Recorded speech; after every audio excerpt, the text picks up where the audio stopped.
ಸ್ನೇಹಿತರೆ, ಸಮಯ ಅನ್ನೋದು ಒಂದು ಸಾರಿ ಕೆಟ್ಟದಾಗಿದ್ರೆ ಇನ್ನೊಂದು ಸಾರಿ ನಮಗೆ ಸಾಥ್ ಕೊಡ್ಲೇಬೇಕು ಅನ್ನೋದಕ್ಕೆ ಈ ಪಂದ್ಯವೇ ಸಾಕ್ಷಿ.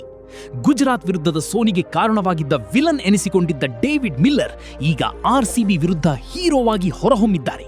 ಅಕ್ಷರಶಃ ಆರ್ಸಿಬಿ ಬಾಯಲ್ಲಿದ್ದ ಗೆಲುವನ್ನು ಮಿಲ್ಲರ್ ಕಿತ್ತುಕೊಂಡಿದ್ದಾರೆ. ಇನ್ನು ಏನಿದು ಲಾಸ್ಟ್ ಓವರ್ ಡ್ರಾಮಾ? ಡೆಲ್ಲಿ ಗೆಲುವಿಗೆ ಕೊನೆಯ 6 ಎಸೆತಗಳಲ್ಲಿ 15 ರನ್ ಬೇಕಿತ್ತು.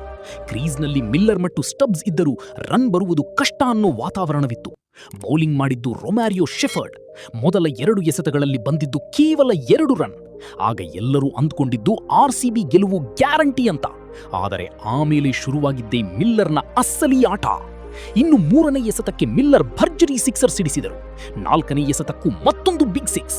ಇನ್ನು 5ನೇ ಎಸೆತಕ್ಕೆ ಬೌಂಡರಿ ಬಾರಿಸುವ ಮೂಲಕ ಡೆಲ್ಲಿಗೆ 6 ವಿಕೆಟ್ಗಳ ಭರ್ಜರಿ ಜಯ ತಂದುಕೊಟ್ಟರು. ಕಣ್ಣೀರು ಈಗ ನಗುವಾಯಿತು.